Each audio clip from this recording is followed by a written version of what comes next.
तो सभी को नमस्कार है, सभी को अभिनंदन है। कैसे हैं सभी लोग? उम्मीद करते हैं कि आप लोग अच्छे हैं और जीवन का आनंद ले रहे हैं। मेरा नाम है विनीत और आप देख रहे हैं हमारा ये YouTube चैनल, जहां पे हम आपको प्रोवाइड करने वाले हैं एक से बढ़कर के एक बेसिक टू एडवांस के सीरीज में वीडियो। साथ ही साथ हम सीखेंगे कि AI बेस्ड LTP कैलकुलेटर क्या है, ये कैसे काम करता है। साथ ही साथ हम ये भी सीखेंगे कि AI बेस्ड LTP कैलकुलेटर को चलाने के लिए किन किन चीजों की जरूरत होती है, कैसे LTP कैलकुलेटर को हम समझ सकते हैं, आसान शब्दों में समझ सकते हैं। लेकिन फिलहाल मैं इस सीरीज को एकदम बेसिक से स्टार्ट करता हूं, यानी हम ये भी समझेंगे कि स्टॉक मार्केट क्या है, स्टॉक मार्केट में हम ट्रेड कैसे करते हैं, यहां पे प्रॉफिट कैसे हमको मिलता है, लॉस कैसे हमारा होता है, किन किन स्टॉक में हम ट्रेड कर सकते हैं, ट्रेड करने के लिए वो प्लेटफॉर्म क्या है, कैसे हमको ट्रेड करना है, ट्रेड करने जाते हैं तो जो हमारा मीडिएटर होता है, कौन हमारा मीडिएटर बन करके काम करता है, इन सब चीजों के बीच में हम जो है जबरदस्त तरीके से हम डिस्कस करने वाले हैं। तो ये सीरीज हमारा होगा, काफी बड़ा होगा। इस सीरीज को देखने के बाद में अगर आपके लिए वैल्यूएबल सीरीज लगेगा तो आप इसके बारे में कमेंट जरूर करिएगा। और अपना जो है कीमती समय आपने दिया है और चैनल पे वीडियो देख रहे हैं, सब्सक्राइब नहीं किए हैं तो चैनल को सब्सक्राइब जरूर कर लीजिएगा। चलिए बात करते हैं स्टॉक मार्केट की। बात करते हैं कि स्टॉक मार्केट होता क्या है। स्टॉक मार्केट का नाम तो आप लोगों ने बहुत सुना होगा कि स्टॉक मार्केट में जो है गैम्बलिंग होती है, बहुत सारे लोग फ्रॉड करते हैं, ये करते हैं, वो करते हैं, इसमें पैसा नहीं बनता है या ऐसा वैसा। जी मैं भी बोल रहा हूं आपको कि इसमें पैसा नहीं बनता है, लेकिन कौन पैसा नहीं बनाता है? एक चीज आप मुझे बताइए कि जैसे मान लीजिए एक गवर्नमेंट की जॉब निकली है और गवर्नमेंट जॉब निकली है, उस जॉब को करने के लिए गवर्नमेंट आपसे जो है, आपने ग्रेजुएशन कर रखा है, साथ ही साथ आपने पोस्ट ग्रेजुएशन भी कर रखा है और गवर्नमेंट चाहती है कि आपको उस टीचर की वैकेंसी में आप जाएं, लेकिन उसमें एक जो है उसमें एक डिस्क्लेमर है कि आप जब तक बीएड नहीं किए होंगे तब तक आपको गवर्नमेंट नहीं ले सकती है। सेम ऐसे ही आपने जो है पूरी तरह से आपने किया हुआ है, पोस्ट ग्रेजुएशन किया हुआ है, लेकिन आपके पास सिर्फ अगर बीएड की डिग्री नहीं है तो गवर्नमेंट आपको टीचिंग के लिए नहीं ले सकती है। सेम उसी तरह से आप किसी कंपनी में जॉब करने के लिए जा रहे हैं और आप पीएचडी किए हुए हैं और आप मैनेजमेंट पोस्ट के लिए जा रहे हैं, तो क्या आपके पास अगर मैनेजमेंट की कोई डिग्री ना हो तो क्या कंपनी आपको ले सकती है? जी नहीं। आपके लिए एक्सपीरियंस तो होगा के साथ साथ आपको एक्सपीरियंस तो चाहिए ही चाहिए, साथ ही साथ उसको जो है आपकी डिग्री भी चाहिए होती है। अब जहां की एक टीचर के लिए 60, 70, 80 हजार रुपए या ज्यादा से ज्यादा 1 लाख के जॉब के लिए एक टीचर के लिए हम कितने रुपए पे, हमारे पास कौन सी डिग्री होनी चाहिए? बीएड की डिग्री होनी चाहिए, अलग से हमको बीएड करना है। साथ ही साथ हम जो है एक जो है अच्छा खासा हमने पढ़ाई किया हुआ है, नेट जेआरएफ क्वालिफाई करके और मैं पीएचडी करके आया हूं और मुझे एक कंपनी में जॉब चाहिए 30,000, 35,000, 40,000 या 1 लाख रुपए की, तो मुझे क्या करना होगा? मुझे करना होगा कोई भी MBA कोर्स करना होगा या जो है मैनेजमेंट की डिग्री मेरे पास चाहिए। या तीसरा एग्जांपल हम देते हैं, मान लीजिए आपको कोई जो है स्किल्ड वर्क, आपके पास बहुत सारा नॉलेज है कंप्यूटर, सिर्फ और सिर्फ आप कंप्यूटर का वर्क नहीं जानते हैं, तो आप अगर कंप्यूटर के वर्क को नहीं जानते हैं और आपको कोई एक रिसेप्शनिस्ट की जॉब आपको चाहिए और आपके पास पोस्ट ग्रेजुएशन पड़ा हुआ है, तो आप एक रिसेप्शनिस्ट की जॉब भी नहीं पा सकते हैं क्योंकि आपके पास कंप्यूटर का नॉलेज नहीं है, आपने 6 महीने का DCA कुछ भी नहीं किया हुआ है। सेम यही बात मैं बताना चाहता हूं कि स्टॉक मार्केट में जब जो है 10,000, 20,000, 1 लाख रुपए के जॉब के लिए जो लोग जो है क्वालिफाई नहीं कर पा रहे हैं विदाउट एनी रिलेटेड सब्जेक्ट, यानी जो उससे रिलेटेड सब्जेक्ट है उसको जो है क्वालिफाई किए बिना जब उसको आप ज्वाइन नहीं कर पा रहे हैं, उसमें सिलेक्ट नहीं हो पा रहे हैं, तो इस अरबों खरबों के मार्केट में आप कैसे एक्सपेक्ट कर सकते हैं कि बिना हम सीखे स्टॉक मार्केट में जाएंगे और पैसे को हम बना करके वापस निकल जाएंगे? इसके लिए तो भैया आपको चाहिए पूरी तरह से, आपने मान लिया मैं कि आपके पास बहुत सारी डिग्री है, आप जो है इंजीनियर हैं, आप डॉक्टर हैं, हो सकता है कि आप जो है अच्छे टेक्नीशियन भी हैं, आप जो है आपके पास सॉफ्टवेयर का अच्छा खासा नॉलेज है, आप बहुत जो है वेल ट्रेंड है सॉफ्टवेयर के लिए, उसमें भी आप क्वालिफाई हैं, लेकिन आपका ये फील्ड अलग हो रहा है, ये फील्ड अलग स्टॉक मार्केट से रिलेटेड फील्ड है। तो इस फील्ड में आपको सीखने के लिए, समझने के लिए प्रॉपर तरीके से आपका इस फील्ड का नॉलेज होना चाहिए। मैं ये तो नहीं बोलूंगा कि आपको इस फील्ड का जो है डिग्री चाहिए, लेकिन इस फील्ड का आपके पास जो है नॉलेज जरूर होना चाहिए, तभी जाकर के आप क्या कर सकते हैं, आप प्रॉपर तरीके से जाकर के इसमें जो है इस समुद्र में कुआं लगा सकते हैं, जो है गोता लगा सकते हैं। एक जो है आपने स्कैम 1992 देखा होगा, उसमें एक हर्षद मेहता का एक डायलॉग है जो उसमें बोलता है कि स्टॉक मार्केट भारत का वो कुआं है जिससे कि भारत के लोगों की, सारे लोगों की प्यास बुझाई जा सकती है। तो ये वो कुआं है, लेकिन बशर्ते आपको इसमें नॉलेज होना चाहिए। और एक रिपोर्ट की मैं बात करता हूं, देखिए क्या है कि फाइनेंशियल ईयर जो है 23-24 का जब रिजल्ट आया था, सेबी ने जब लॉन्च किया था, तो उसमें 91.9% लोग ऐसे हुआ करते थे जो कि लॉस किए थे, सिर्फ 8.9% लोग जो है वो प्रॉफिट किए हुए थे। तो ये रेशियो बताता है कि अभी स्टॉक मार्केट के लिए, फाइनेंशियल नॉलेज के लिए हमारा कंट्री अभी कितना पीछे है। उसको ये भी नहीं पता है कि अभी इसको पढ़ना होगा, सीखना होगा। स्टॉक मार्केट का कुआं तो है, लेकिन इसके लिए पहले आपको खोदना पड़ेगा, सीखना पड़ेगा, समझना पड़ेगा, तब जाकर के आप जो है पैसा इसमें कमा सकते हैं और भरपूर आनंद उठा सकते हैं। अगर आपने सोचा कि आए जो है, आज आए, 1-2 दिन से किसी जो है दोस्त मित्र से सुने और आकर के हम प्रॉपर तरीके से इसमें ट्रेड करें और प्रॉफिटेबल हो जाए, तो इम्पॉसिबल है। आप नहीं इसमें पैसा बना सकते हैं, ये जो है ये मेरा दावा है। तो आपको पहले सीखना पड़ेगा, समझना पड़ेगा। हम लेकर के आ रहे हैं आपके लिए, इसको सिखाने के लिए, समझाने के लिए, एकदम बेसिक से। अगर आप स्टॉक मार्केट का अगर एस भी नहीं जानते होंगे तो मेरा सीरीज ये देख करके आप बिल्कुल समझ जाएंगे कि स्टॉक मार्केट होता क्या है, कैसे हम ट्रेड करते हैं और ट्रेड करते समय हमें किन किन बातों का ध्यान रखना होता है, कहां पे हमको जो है पैसा बन सकता है और कहां पे हमारा नुकसान हो सकता है, इसके बारे में हम बेसिक से बताएंगे। कितने सेगमेंट में ट्रेड होते हैं, कौन से सेगमेंट में कैसे ट्रेड होगा, हम किस टाइप के ट्रेडिंग करें तो बेहतर है, जो है जॉब वाले हैं, आप एम्प्लॉय हैं, या जो है स्टूडेंट लाइफ है, या जैसे भी लोग हैं, उनको जो है किस टाइप की ट्रेडिंग को प्रेफरेंस देनी चाहिए, इन सब चीजों के बारे में हम डिटेल में बात करेंगे। लेकिन अभी तक आपने इस चैनल को सब्सक्राइब नहीं किया है तो चैनल को सब्सक्राइब कर लीजिए, बेल आइकन को प्रेस कर लीजिए और साथ ही साथ अपना वैल्यूएबल कमेंट्स लिखना इस सीरीज पे तो बिल्कुल ना भूलें।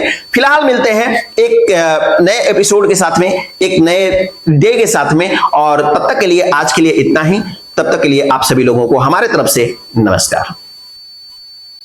तो सभी को नमस्कार है, सभी को अभिनंदन है। कैसे हैं सभी लोग? उम्मीद करते हैं कि आप लोग अच्छे हैं और जीवन का आनंद ले रहे हैं। मेरा नाम है विनीत और आप देख रहे हैं हमारा ये YouTube चैनल, जहां पे हम नया सीरीज लेकर के आए हैं आपके लिए कि आप एलटीपी कैलकुलेटर को, एआई बेस्ड एलटीपी कैलकुलेटर को कैसे समझेंगे, साथ ही साथ स्टॉक मार्केट को भी कैसे समझेंगे। अगर स्टॉक मार्केट में आप एस को भी नहीं जानते होंगे तो इस सीरीज को देख करके आप समझ सकते हैं कि स्टॉक मार्केट क्या है, इसमें हम ट्रेड कैसे करते हैं, कहां से ट्रेड करते हैं, प्रॉफिट किन वजहों से होता है, लॉस किन वजहों से होता है, इसके बारे में भी सीखेंगे। साथ ही साथ जो विनय सर का बनाया हुआ एलटीपी कैलकुलेटर टूल है, इसके बारे में भी हम समझेंगे।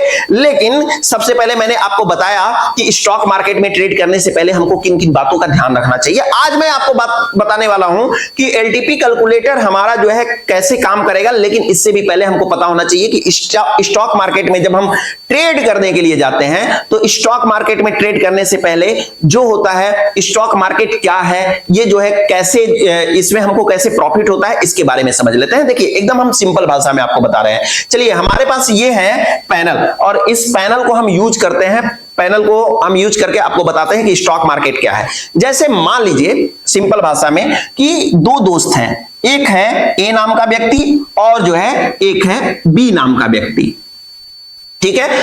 अब ये दोनों व्यक्ति क्या करना चाहते हैं कि एक शॉप ओपन करना चाहते हैं, लेकिन ये दोनों क्या हैं, दोस्त हैं। अब ए जो है, ए नाम का जो व्यक्ति है, ये एक शॉप ओपन करना चाहता है और शॉप ओपन करना चाहता है यानी दुकान ओपन करना चाहता है, और उस दुकान में लगभग 100 रुपए की उसको जरूरत है, 100 रुपए की जरूरत है, और उस व्यक्ति के पास यानी ए के पास सिर्फ 90 रुपए अवेलेबल है।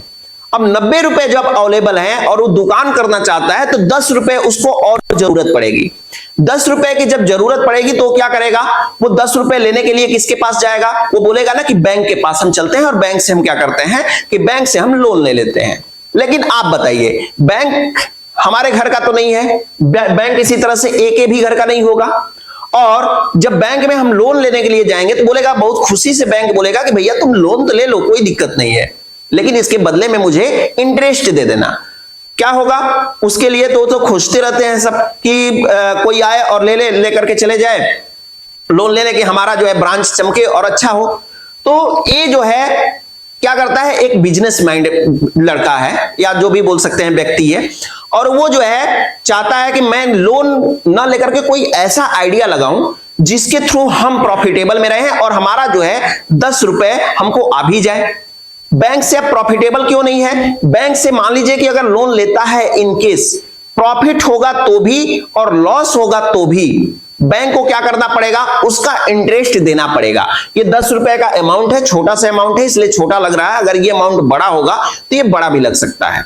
ठीक है, बड़ा लगेगा तो आपको ज्यादा समझ में आएगा। तो मान लेते हैं फिलहाल इसको 100 रुपए की नीड है, इसको 100 रुपीज की नीड है और इसके पास टोटल कितने हैं? 90 रुपीज, यानी 10 रुपए इसको और जरूरत पड़ रही है। अभी अगर 10 रुपए की जरूरत पड़ रही है तो क्या करेगा? बैंक से मैंने बताया कि अगर इंटरेस्ट अगर लेगा तो उसको इंटरेस्ट देना पड़ेगा 10 रुपए का। इसकी दुकान अगर घाटा में जाएगा तो भी और फायदा में जाएगा तो भी, यानी प्रॉफिट होगा तो भी इसको 10 रुपए का इंटरेस्ट देना होगा। 10 रुपया तो देना ही पड़ेगा, प्लस उसका इंटरेस्ट भी देना पड़ेगा। अब बिजनेस माइंड ये कहता है कि एक बी नाम का इसका दोस्त है और इसको बोलता है कि क्यों ना इसको अपने कंपनी में पार्टनर बना लिया जाए। और जब कंपनी में हम पार्टनर बना लेंगे तो हम बोलेंगे कि चलो भैया, तुम्हारा जितना परसेंटेज है उतना परसेंटेज अगर हमारा शॉप प्रॉफिट करता है तो प्रॉफिट हम लोग शेयर कर लेंगे, और जब लॉस हमारा होगा शॉप का तो हम लोग लॉस शेयर कर लेंगे। ठीक है, अब बी क्या करेगा? बी करेगा चलो भैया ठीक है, तुम दोस्त हो तो मान लेते हैं, कर लेते हैं शॉप। ठीक, और इन्होंने क्या किया कि 90 रुपीज इनका और 10 रुपीज इनका लेकर के एक शॉप ओपन हो गया, उसकी शॉप की नींव पड़ गई। अब शॉप ओपन भी हो गया, इनॉग्रेशन हो गया, शॉप खुल भी गया। अब खुलने के बाद में 1 महीने तक इन दोनों ने मिलकर के अच्छा खासा जो है शॉप को जो है अच्छे से चलाया। और जब शॉप को अच्छे से चलाया तो पता चला कि नेक्स्ट मंथ में इनका जो टर्नओवर है, टर्नओवर इन द सेंस होता है कि जितनी कंपनी की पूरी संपत्ति होती है, एक साल में कमाई होती है, उसको हम टर्नओवर बोलते हैं। तो जो उनकी कमाई है वो हो गया, टोटल कितना हो गया? 20 रुपए कमाई हो गई। और पूरी कैपिटलाइजेशन का मतलब होता है, ये फाइनेंशियल वर्ड है, तो अगर आप नोट करते हुए चलेंगे तो आपके लिए बेहतर होगा। अगर कैपिटलाइजेशन का मतलब समझ रहे हैं तो ठीक है, नहीं तो नोट कर लीजिए। ये पूरी संपत्ति होती है। कैपिटलाइजेशन का मतलब होता है पूरी संपत्ति, यानी इस कंपनी का, इस शॉप का पूरी संपत्ति हो गया 120 रुपए, यानी इसका कैपिटलाइजेशन हो गया 120 रुपीज। प्रॉफिट कितने का हुआ? तो प्रॉफिट हो गया इसका 20 रुपए का प्रॉफिट हो गया। इस शॉप में 1 महीने के बाद 20 रुपए का प्रॉफिट हो गया।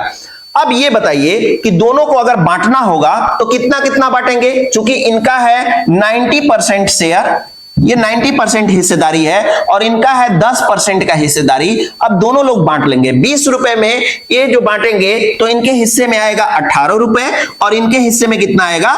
2 रुपए आएगा। यानी ये 2 रुपए प्रॉफिट लेंगे और ये कितना लेंगे? ये टोटली लेंगे 18 रुपए का प्रॉफिट। इन केस मान लीजिए कि इन्होंने क्या किया, ए और जो बी नाम के व्यक्ति थे, इन्होंने क्या किया था? इन्होंने लिया था, एक शॉप ओपन किया और इसका जो है टोटल वैल्यू कितना का था? 100 रुपए का। 1 महीना इन्होंने काम किया और इन केस कंपनी का टोटल कैपिटलाइजेशन आफ्टर 1 मंथ, 1 महीने के बाद कितना हो जाता है? ये हो जाता है 90 रुपीज, 90 रुपए हो गया। 100 रुपए लगा करके उन्होंने क्या किया? शॉप को ओपन किया और ये हो गया 90 रुपए। अब जब 90 रुपए हो जाएगा तो क्या होगा? इन दोनों लोगों का शेयर आपस में साझा होगा, यानी क्या होगा? ये 10 रुपए घाटे में चल रहे हैं, टोटली क्या चल रहे हैं? 10 रुपए के घाटे में चल रहे हैं। अब क्या होगा? तो 10 रुपए के घाटे में चल रहे हैं तो इनका शेयर है 90% और इनका शेयर है 10%। अब 90% यानी 10 का 90% अगर निकालेंगे तो ये हो जाएगा 9 रुपए और इनका कितना हो जाएगा? 1 रुपए। अब यहां पे समझने वाली बात यह है कि स्टॉक मार्केट यानी शेयर देने से क्या होता है।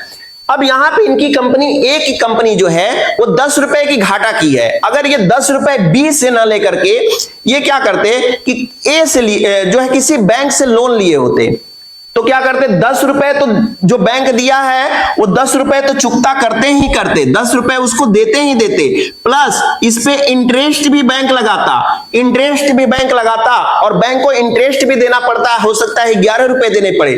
अगर इसको 10 रुपए को हम 1 लाख में रखते हैं तो 1,10,000 रुपए देना पड़ता। ठीक है, तो इस तरह से क्या है कि शेयर देने के बाद में क्या हुआ कि जो नुकसान हुआ, कम से कम 10 रुपए नहीं देना पड़ा। कितना देना पड़ा? 11 रुपए भी नहीं देना पड़ा, सिर्फ और सिर्फ उनको देना पड़ा 1 रुपए। जो उनका शेयर था वो उनका लॉस हुआ, अपना जो लॉस हुआ वो हुआ। ठीक है, तो ये चीजें होती है जब हम शेयर को एक साथ हम सबके साथ मिलकर के करते हैं तो ये हमारे लिए प्रॉफिटेबल होता है। और ये जो होता है जब पब्लिक के बीच में आता है, जब कंपनियां किसी, अब इसको ऐसे समझिए, तो यही चीज ए और बी नाम के कंपनी, ये जो मान लीजिए कि ए और बी नाम की एक कंपनी है, ए ने एक कंपनी ओपन किया, जैसे मान लेते हैं ए एक रिलायंस कंपनी है। अब ये रिलायंस कंपनी जो है आती है मार्केट में, उसको बहुत सारे फंडिंग की जरूरत होती है। फंडिंग कब चाहिए होता है?